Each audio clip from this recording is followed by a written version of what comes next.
गायत्री महामंत्र साथ साथ। ओम भूर्भुवः स्वः तत्सवितुर्वरेण्यं भर्गो देवस्य धीमहि धियो यो नः प्रचोदयात्। ओम पूर्णमदः पूर्णमिदं पूर्णात् पूर्णमुदच्यते पूर्णस्य पूर्णमादाय पूर्णमेवावशिष्यते। ओम शांति शांति शांति। ओम ईशावास्योपनिषद श्लोक संख्या 2। कुर्वन्, आपकी स्क्रीन पर भी दिख रहा है, कुर्वन् एव कर्माणि जिजीविषेत शतं समः एवं त्वयि न अन्यथा इतः अस्ति न कर्म लिप्यते नरः। इस वर्तमान श्लोक का संबंध पिछले श्लोक से, पिछले मंत्र से। इस मंत्र का, क्योंकि श्लोक भगवत गीता पढ़ाते हुए मुख से बार बार निकलता है, पर वस्तुतः इसे मंत्र ही कहना है। तो वर्तमान मंत्र का संबंध पिछले प्रथम से है, इसीलिए उसकी एक महत्वपूर्ण पंक्ति नीचे हरे रंग में तेन त्यक्तेन भुंजिता मां गृधा, ये साथ में लिखी है।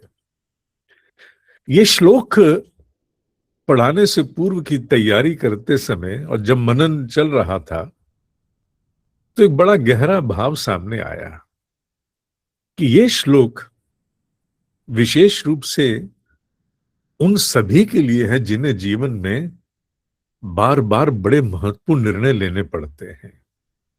और महत्वपूर्ण निर्णय तो जीवन में लगभग आज के युग में नित्य प्रति ही हो गया है कि कोई ना कोई निर्णय हमें ऐसा जीवन का महत्वपूर्ण निकल लेना होता है जहां से जीवन की दिशाएं भी अलग हो सकती हैं। ये उनके लिए बड़ा महत्वपूर्ण है। ये मनन मेरे भीतर साथ साथ चलता रहा। इस श्लोक में एक शब्द आया है, इस मंत्र में, जहां मैं श्लोक कहूं से मंत्र मानना, इस मंत्र में एक शब्द आया है जिजीविषेत। उसे विशेष रूप से ध्यान में रखना। जिजीविषा का तात्पर्य है जीने की चाह, और जीने की चाह से तात्पर्य क्या है? जीने की चाह में प्रवृत्ति और निवृत्ति दोनों आते हैं। ध्यान से सुनना। जीने की चाह का अर्थ है कि ना केवल मैं वो भोग पाऊं जो यहां इस वसुंधरा पर उपलब्ध है, अपितु साथ ही साथ मेरा उत्कर्ष भी हो। भोग भोगना और आत्म उत्कर्ष साथ साथ होना, इवोल्यूशन साथ साथ होना। ना केवल ये कि मुझे प्लेजर्स भी मिलने, पर साथ साथ मेरा इनर ग्रोथ, इनर एवोल्यूशन भी हो, मेरा उत्कर्ष भी हो। ये दोनों साथ साथ हो। जीने की चाह केवल ये नहीं कि मैं जीवित रहूं, मैं केवल जीवित रहूं ये नहीं है। जब कोई प्रणाम करता है, उसे हम आशीर्वाद देते हैं, तो उस समय तात्पर्य जब हम कहते हैं जीते रहो, तो वस्तुतः है जो शब्द प्रयोग होना चाहिए वो ये जिजीविषेत ही है। अर्थात जीने की चाह के साथ जियो। और जीने की चाह में क्या है? जीने की चाह में सबसे पहले दो पुट आते हैं, उत्साह और उमंग। ये दोनों आते हैं। उत्साह अर्थात कोई भी कार्य करते समय अपने भीतर सकारात्मक मानस का होना, पॉजिटिव फ्रेम ऑफ माइंड, मनस्थिति सकारात्मक रहे। चुनौतियों का सामना करते हुए नकारात्मक परिस्थितियों में भी अपने भीतर एक सकारात्मक भाव बना रहे। योगीराज अरविंद कहा करते थे, और श्री मां भी कहा करती थी, कि मनुष्य घोर नकारात्मक स्थिति में भी अगर अपनी मनस्थिति सकारात्मक रखता है, पॉजिटिव, तो वो सामने की स्थितियों को बहुत अंशों में प्रभावित करते हुए बदल भी सकते हैं। ये वाक्य उनके हैं। ये जिजीविषा ही है कि सामने चाहे कितनी भी कठोर कठिन चुनौती हो, उसके होते हुए भी अगर सकारात्मक भाव भीतर बना हुआ है तो वो जिजीविषा ही है, उसमें उत्साह है और साथ ही है उमंग। उमंग का तात्पर्य है कि किसी भी अवस्था में अपने भीतर उस आनंद को, उस स्थिरता, उस संतुलन को कभी भी समझौता नहीं होने देना, सदैव अपने आप को उमंग में रखने की चेष्टा करना। ये दोनों संपदाएं ऐसी हैं जो इस पृथ्वी पर कहीं किसी बाजार में नहीं मिल सकती। पदार्थ मिल सकते हैं पर ये दोनों नहीं मिल सकती। ये दोनों के दोनों मनुष्य के भीतर से, उसकी नाभि से उठते हैं। नाभि से, नाभि अर्थात उसकी गहराई से उठते हैं। मनुष्य की गहराई से उठने वाला है उत्साह और उमंग, that joy and that kind of an enthusiasm. ये दोनों उसके भीतर से उठते हैं। जिजीविषा का तात्पर्य ये नहीं है कि मेरी जान छूटे। जिजीविषा का तात्पर्य कदापि नहीं है कब ये जीवन पूर्ण होगा। जिजीविषा का तात्पर्य ये भी नहीं है कब जाकर के मेरे ये कर्म समाप्त होंगे।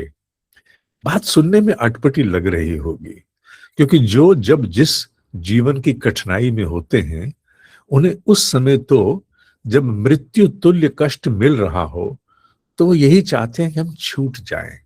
हाँ, ये सत्य है। मैं विचार कर रहा था, क्या सभी को प्रतिपल जीवन में ऐसा ही अनुभव होता है? नहीं, सभी को तो ऐसा प्रतिपल जीवन में अनुभव नहीं होता है कि वो मृत्यु तुल्य कष्ट पा रहे हो। प्रारब्ध के वशीभूत, हाँ, मानते हैं किसी किसी को इतना मृत्यु तुल्य कष्ट मिलता है, उसकी भी एक अवधि निर्धारित है। अगर उन्हें छोड़ दें तो 99% से अधिक, कहीं अधिक लोग उन स्थितियों में नहीं होते, पर अपने मानस पर वो मृत्यु तुल्य कष्ट को आरोपित कर लेते हैं, सेल्फ इम्पोज कर लेते हैं। जीवन की उन चुनौतियों में भी जिसमें जिया जा सकता है, मार्ग बनाया जा सकता है, आशाओं अपेक्षाओं के कद बड़े छोटे किए जा सकते हैं, मनुष्य उसमें भी जिजीविषा छोड़ देता है। ईश्वर ने अगर जीवन दिया, लीला रची है, तो वो इसलिए रची है कि मनुष्य में जीने की चाह बनी रहे। क्योंकि जीने की चाह नहीं होगी तो वो अपने दायित्व पूरे नहीं करेगा, उनके साथ न्याय नहीं करेगा और ना ही उसका आत्म उत्कर्ष संभव होगा। इस श्लोक में कहा है ना उन्होंने, अगर ध्यान से देखो तो विशेष रूप से कहा है, केवल जीना नहीं, शतम समाहा, 100 वर्ष तक जीने की चाह रखते हुए जीना। 100 वर्ष तक, complete age given to a human being. ये ठीक है, किसी काल में लोगों की आयु बहुत बड़ी रहा करती थी, हम सुनते हैं, पर उपनिषद हजारों हजारों लाखों वर्ष पुराने हैं, तब भी उन्होंने संभवतः आज के इस कलयुग को भी बीच में समाहित किया होगा। They must have factored it inside.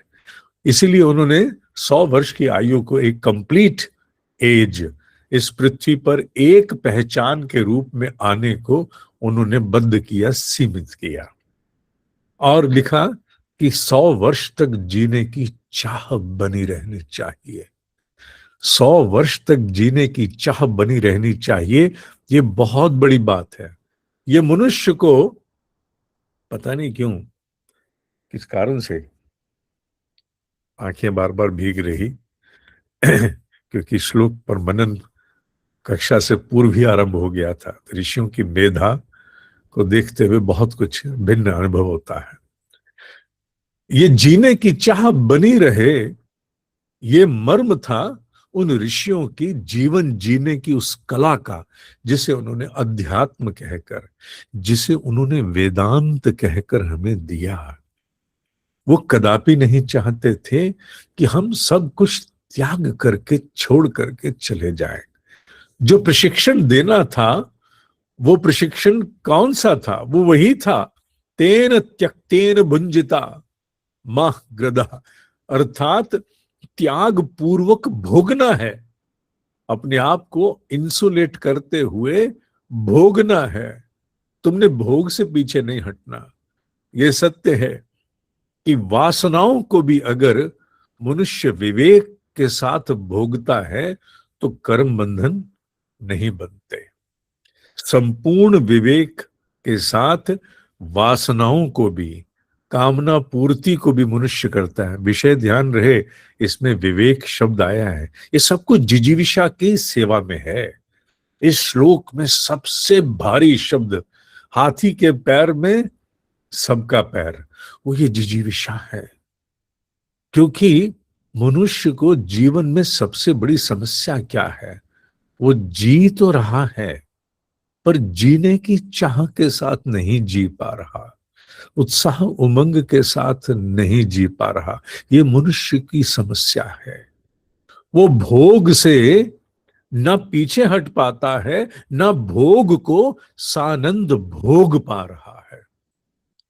जिसे जीने की वास्तविक चाह होगी, जिसे त्याग करना आ जाएगा, जिसे वैराग्य करना, वैराग्य को प्राप्त होना आ जाएगा, सच पूछो तो भोग है ही उसी के लिए। क्योंकि वो जो कुछ भी भोगेगा पूर्ण सा आनंद भोगेगा। केवल इसलिए नहीं कि चलो इस हवस के लिए भी आज एक टिक मार करके आगे बढ़ जाओ, नहीं, वो हर भोग में उत्कर्ष को खोजेगा। हर भोग उसके लिए एक ध्यान की अवस्था बन सकती है, जिसमें वो अपनी पहचान उस भोग को नहीं बनने देगा। मनुष्य, यहां तो बात भोग की है, थोड़ा सा अलग भी विचार करते हैं चिंताओं के विषय में भी। किसको चिंताएं जीवन में नहीं होती हैं? हम सबको चिंताएं होती हैं और होनी भी चाहिए। चिंता शब्द को मैं इस बात से कहूं कि अंग्रेजी का शब्द व्याख्या करता है दी कंसर्न। कंसर्न होने चाहिए, उसके बिना दायित्व की पूर्ति भी संभव नहीं है। तो मनुष्य चिंता में क्यों घुल जाता है? हम भोग से बिल्कुल समानांतर दूसरे विषय पे आ गए, समानांतर, इन पैरेलल। मनुष्य चिंता में क्यों घुल जाता है? क्यों चिंता में जल जाता है, भस्म हो जाता है? उसका कारण क्या है कि वो चिंता के साथ, चिंता के विषय के साथ न्याय नहीं करता, अपितु बल्कि वो चिंता अपनी पहचान को मान लेता है। किसी के जीवन में कितना भी कठोर समय हो, एक है उस कठोर समय को पूरे संतुलन के साथ देख पाना, समझ पाना, उसके प्रति निर्णय लेने का प्रयास करना।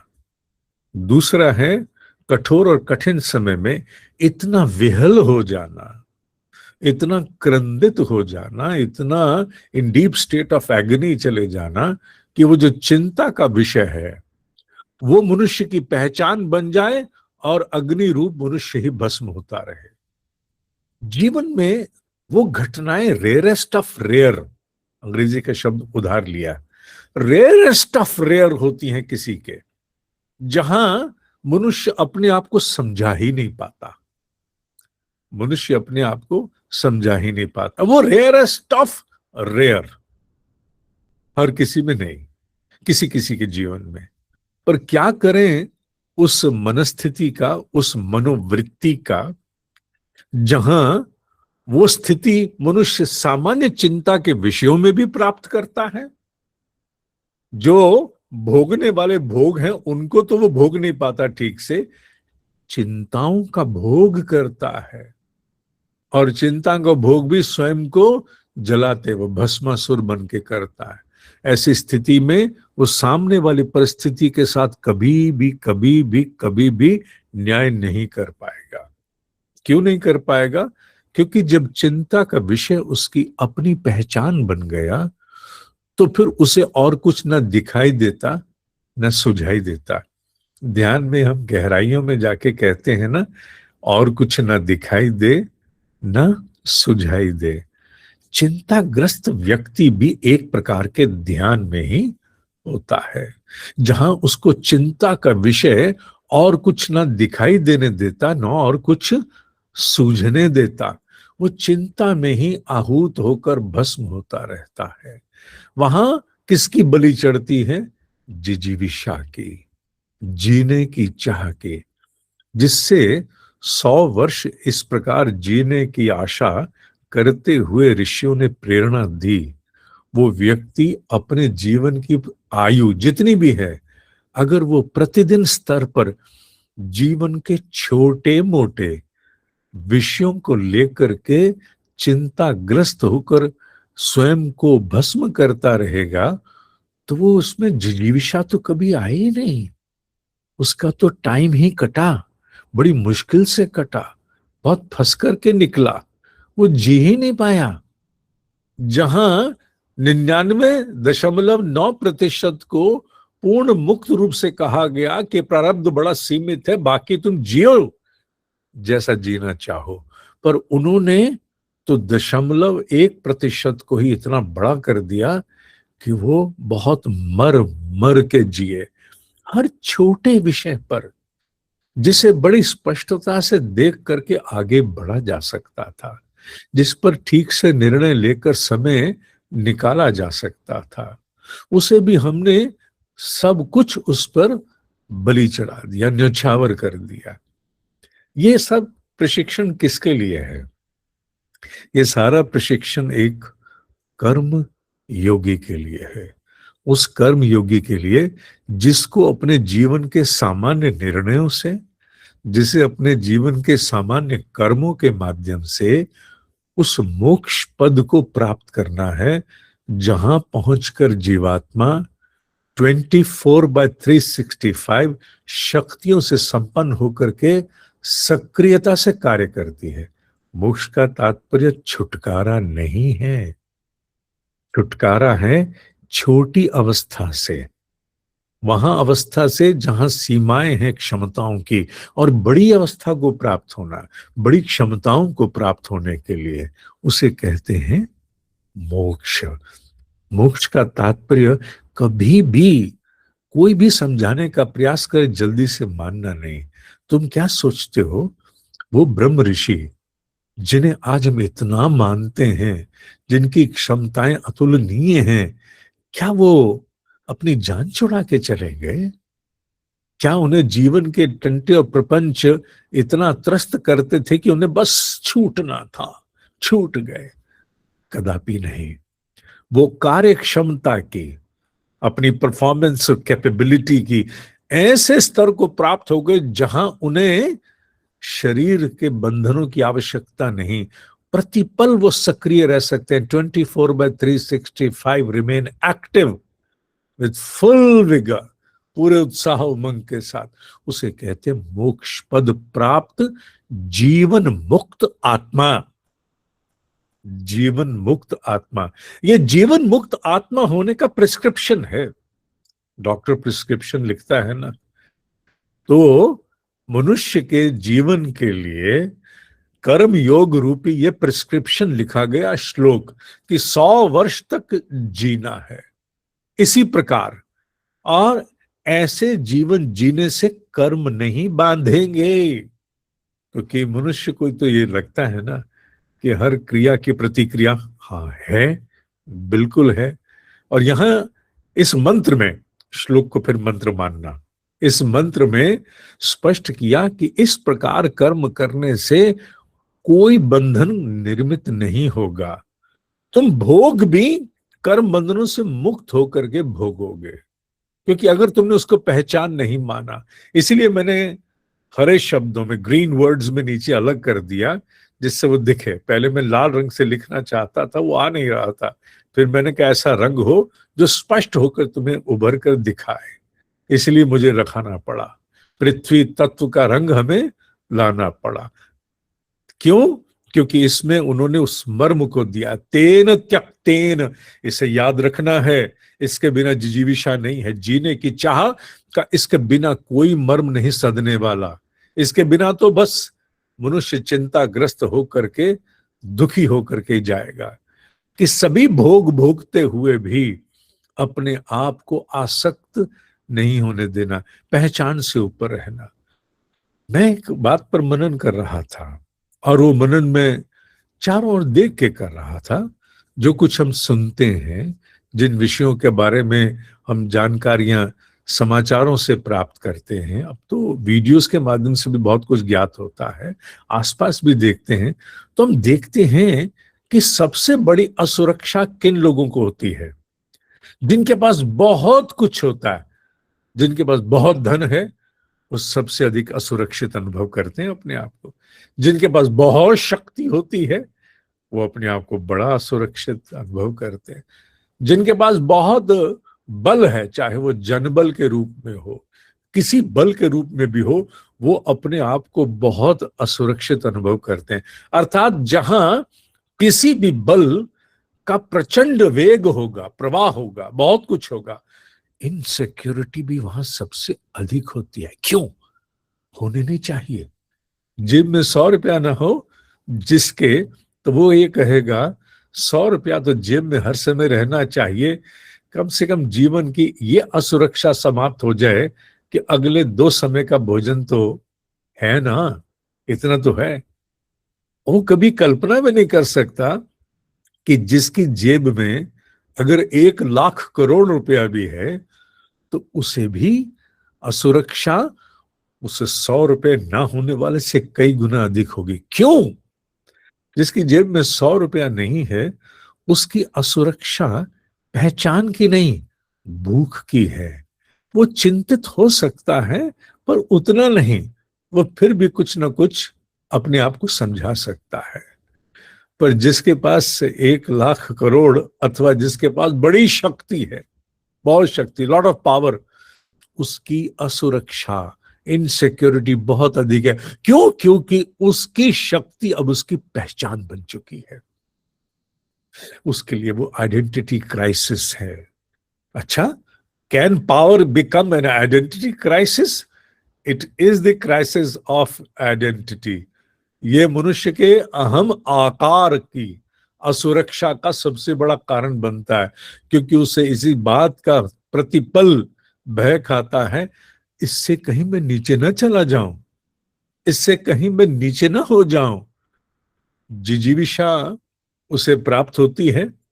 हो सकता है किसी महायोगी का जन्म ऐसे परिवार में हो जाए जहां बड़ी संपन्नता हो, तो बात अलग है, उसे कोई अंतर नहीं पड़ेगा कि वो उसके आंकड़े या उसकी शक्ति कम या अधिक हुई, क्योंकि वो योगी भाव में पुण्य अपने समाप्त करने आ गया या आ गई।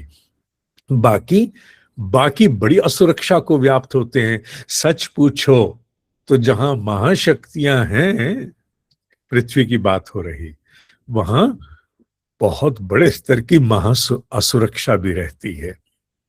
जिजीविषा नहीं रह पाती। मंत्र कहता है कि इस प्रकार कर्म करना है, इस प्रकार जीवन के कर्म को निर्वाह करना है कि तुम जीने की चाह करते हुए, जीने की चाह करते हुए यहां से आगे चले जाओ, और इसके अतिरिक्त और कोई मार्ग नहीं है। ये विशुद्ध रूप से कर्म योग है। कर्म योग में मुख्य प्रशिक्षण क्या है, यहां उसे बताना अनिवार्य है। यज्ञ। यज्ञ यज्ञ माने वो कुंड में अग्नि जला के आहुति देना नहीं। यज्ञ इज अ कॉन्सेप्ट, यज्ञ इज एन अंडरस्टैंडिंग, जो इस पूरी सृष्टि का आधार है। जगत की रचना करते हुए जिस संविधान पर इस पूरी सृष्टि की रचना की गई, वो यज्ञ ही था। अपना अपना काम करते जाओ, अपना अपना काम करते जाओ। सब अपना अपना काम करेंगे तो सहयज्ञा, अर्थात आपस में यज्ञ करते हुए तुम एक दूसरे को पुष्ट करोगे, एक दूसरे को सबल संपन्न बनाओगे। इसीलिए कर्म योग में आया कि मैंने तो सबसे पहले यज्ञ करना पंचभूतों को सिखाया। वो सब आपस में यज्ञ कर रहे हैं, अपना अपना काम पूरा कर रहे हैं। मनुष्य ने जहां जहां यज्ञ से हाथ खींचा, समस्याएं वहीं जन्मी, जिजीविषा के साथ वहीं समझौता हो गया। जीने की चाह के साथ वहीं कॉम्प्रोमाइज हो गया। क्यों? क्योंकि मनुष्य ने हर उपलब्धि को अपनी पहचान माना। हम जब आध्यात्मिक कार्य के अंतर्गत सृजन में जो भी सेवा देते हैं, तो उसको किसी भी कार्यक्रम को रचते समय एक वाक्य बड़ा समान रूप से हम प्रयोग करते हैं।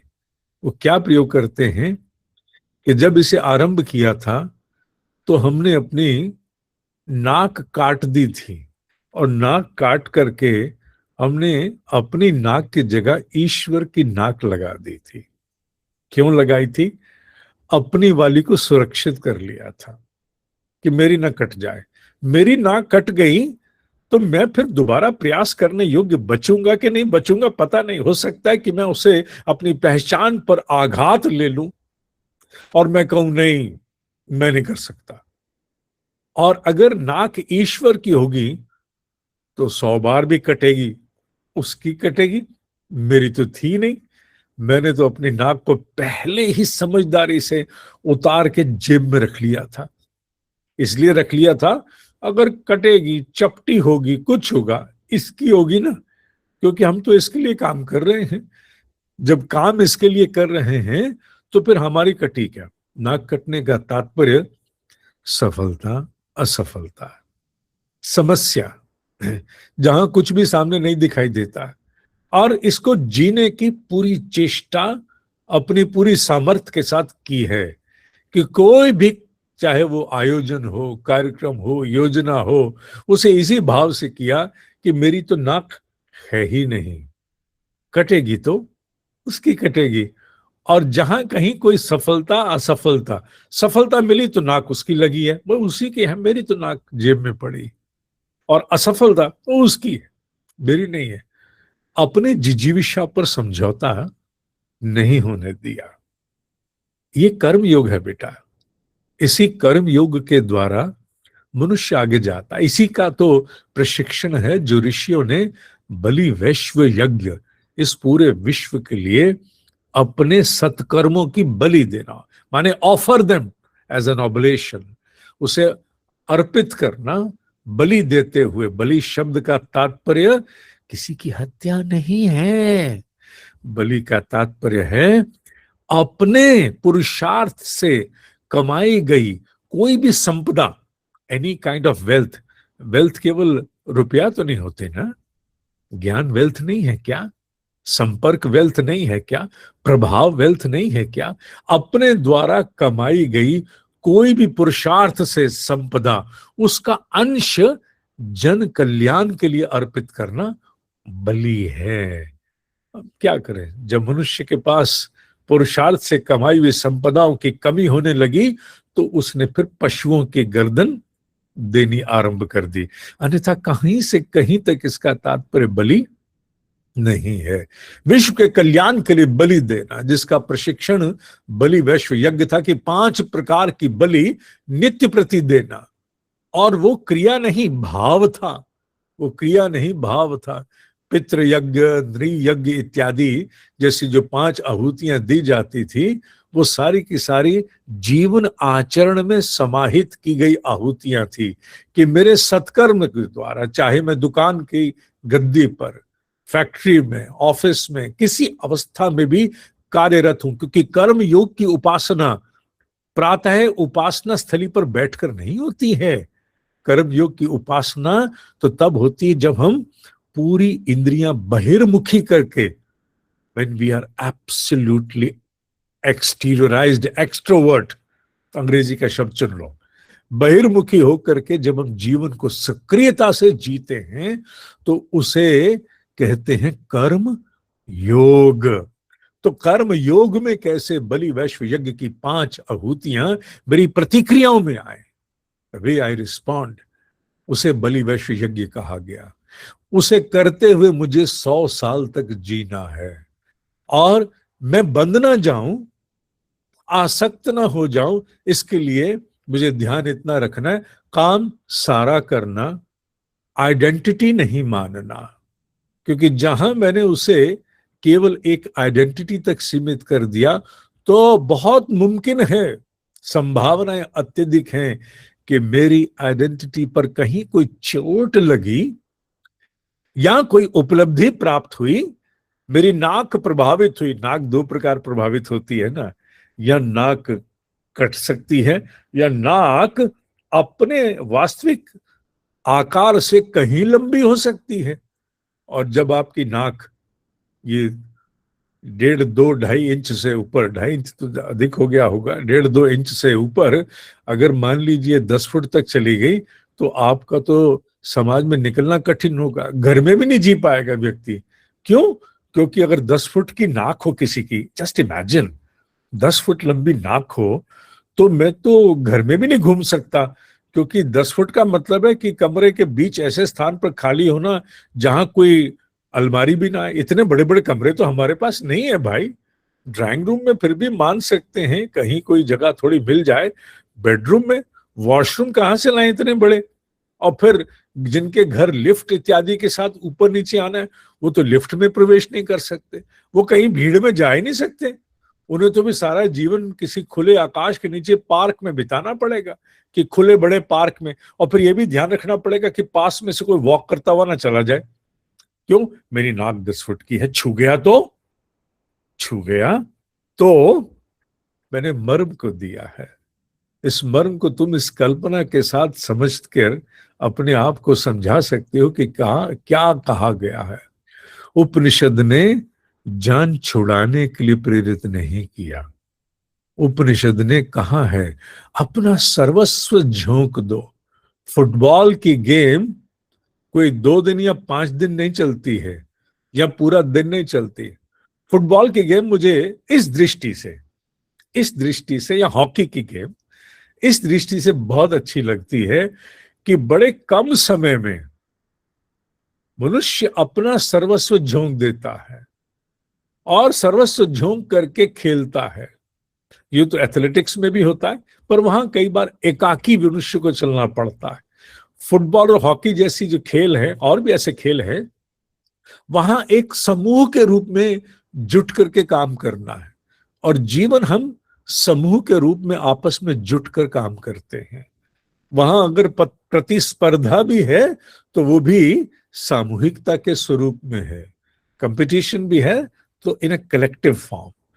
तो उस खेल में हम देखते हैं कि वो खेल की जो भी अवधि है, 60 मिनट 70 मिनट जो भी अवधि है, उस अवधि में सब कुछ अपना खिलाड़ी झोंक देता है, अपने बस में कुछ नहीं रखता, खेल खेलता है। एक युद्ध, एक संग्राम के रूप में, युद्ध की तरह युद्ध स्तर पर खेलता है। खेल को युद्ध स्तर पर खेलना, ये शब्द पकड़ने के हैं। खेल को युद्ध स्तर पर खेलना, योद्धा की भांति खेलना, पर खेल पूर्ण होते ही वहां से कोई संस्मरण पहचान का बनाकर बाहर नहीं आना। क्योंकि जैसे जैसे खेल में पहचान जुड़ती गई, खेल समाप्त होते चले गए। खेल खेल नहीं रहे, खेल कुछ और ही हो गए। और जब तक खेल में खेल की आत्मा जीवित है, तब तक वो क्या है? जिजीविषेत, उत्साह उमंग के साथ जिया गया। उत्साह उमंग के साथ जिया गया।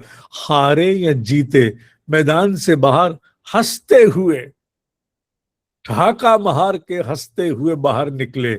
और अगर पहचान बना दिया गया तो खेल के मैदान से बाहर आए, पता नहीं क्या क्या भाव बटोर करके। जहां हंसते खेलते बाहर आना था, हम पता नहीं क्या क्या कुंठाएं लेकर के बाहर आए। This is a lesson. ये बहुत बड़ा एक शिक्षण है जिसे ऋषि ने हमारे समक्ष इस श्लोक के माध्यम से देने का प्रयास किया है। मेरा मन था कि मैं और भी कोई श्लोक दिखा पाऊं, पर मैं यहां दिखा नहीं पा रहा, क्योंकि मेरी आज यहां स्लाइड दिखाने की थोड़ी सी सीमा है। तो पिछले मंत्र का स्मरण करते हुए ये भाव रहना चाहिए कि यहां भोग भोगना है, मुक्त भाव से भोगना है। और ध्यान रखना, कस्य स्वित धनम, ये जितने भी संचय हैं ये किसी के नहीं हैं। ये जितने भी संचय हैं इन्हें यही रहना है। वास्तविक संचय अगर कोई है तो वो अनुभव है जो यहां से लेकर हमारी सूक्ष्म शरीर ने अगली मां की कोख से फिर अवतरित होना है, वही एक संचय है। बाकी सारे संचय, सारी पहचान तो यहां रहनी है। अब समझ में आना चाहिए, कहीं से कहीं तक उपनिषद ने जीवन से हटने के लिए नहीं कहा। कहीं से कहीं उपनिषद ने जीवन दायित्व छोड़ करके हिमालय की किसी गुफा में जाने के लिए प्रेरित नहीं किया है। कहीं से कहीं हमें दायित्व का त्याग, संन्यास नहीं कहा गया। अन्यथा भगवत गीता के 6 अध्याय का प्रथम श्लोक क्यों स्पष्ट करता? नहीं, कर्मों का त्याग संन्यास नहीं है। आदिगुरु शंकराचार्य जी को देखा, उन्होंने संन्यास अगर लिया तो जीवन एक प्रकार से जीने से संन्यास लिया, जिससे मुझे अपनी आयु के अनुरूप विवाह करना, संतान इत्यादि, उस रूप के दायित्व से उन्होंने अपने आप को मुक्त किया, ना कि जीवन की सक्रियता से मुक्त किया। जब मैं आदिगुरु शंकराचार्य जी महाराज पर कार्यक्रम कर रहा था और उनके पद यात्राओं के विषय में मैं लिख रहा था, अपने नोट्स बना रहा था, तो मैं आश्चर्यचकित था। हजारों किलोमीटर की यात्रा, हम कह सकते हैं हजारों किलोमीटर की यात्रा, छोटी सी आयु में पैदल उस जीव आत्मा, जीवन मुक्त आत्मा ने पूरी की। और प्रतिपल प्रतिपल प्रतिपल जिजीविषेत दायित्व, 24 घंटे दायित्व पूरे करते रहे। दिन भर चलना, और चलने के बाद जब रुकना तो दिया जला करके फिर ग्रंथों की रचना, प्रकरण ग्रंथों की रचना में कितना कुछ उन्होंने लिख दिया। एक आयु में रच पाना संभव नहीं होता है। और फिर सोते कब थे, कब क्या करते थे, कब वो अपने प्लेजर के लिए कोई क्या, कभी कोई फुटबॉल खेलते थे, क्या करते थे? नहीं, उनकी जिजीविषेत उनके दायित्व निर्वाह में ही आहूत हो चुकी थी। उनका उत्साह उमंग का सारा साधन ईंधन उन्हें उसी को जी के मिलता था, और वो उसे जीते चले गए और फिर अंतिम छलांग केदारनाथ की चोटी से लगा दी कि चलो अब आगे चलते हैं, और जीवन मुक्त फिर विलय हो गए।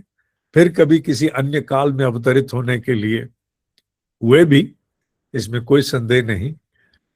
तो उनसे इस बात का प्रशिक्षण लेना है कि अगर उन्होंने अपने आप को एक प्रकार के जीवन जीने की पद्धति से अलग किया तो उनका संन्यास, उनका वैराग्य निष्क्रियता, अकर्मण्यता नहीं था।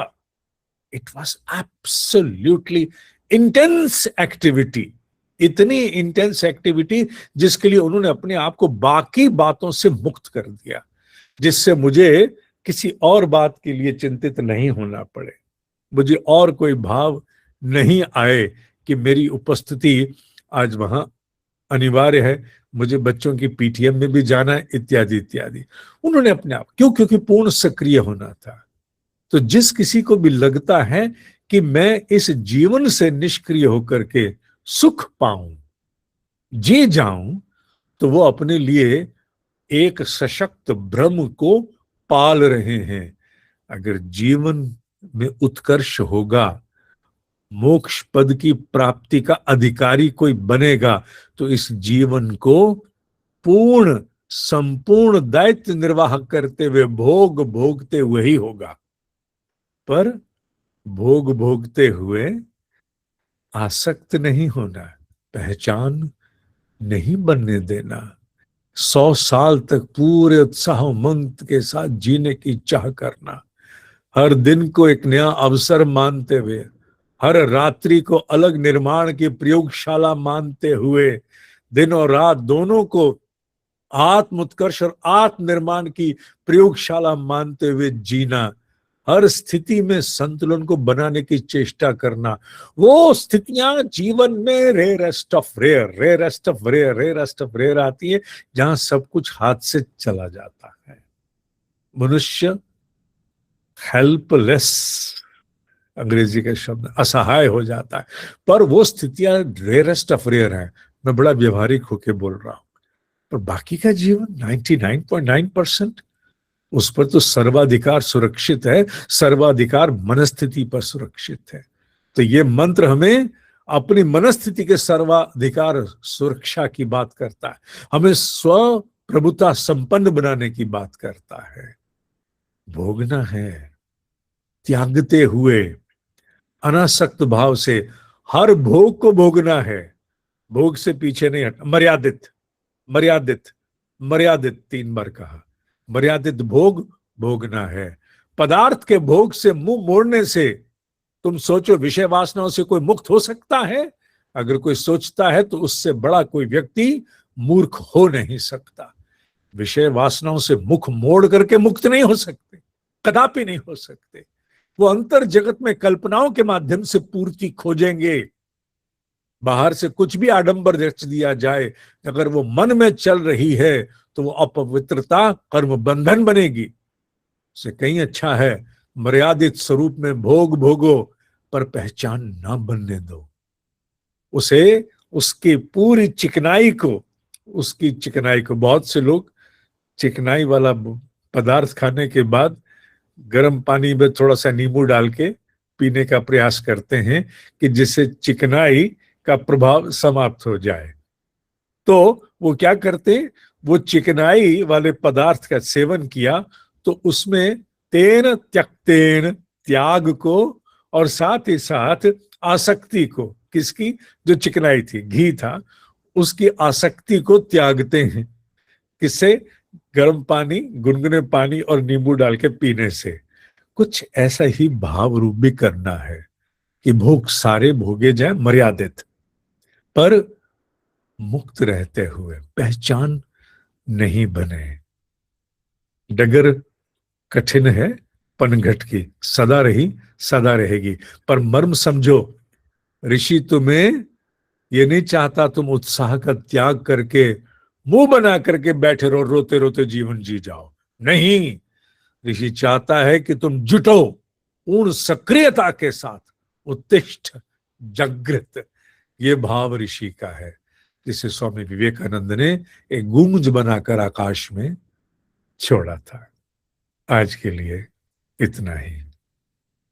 ओम पूर्णमदः पूर्णमिदं पूर्णात् पूर्णमुदच्यते पूर्णस्य पूर्णमादाय पूर्णमेवावशिष्यते।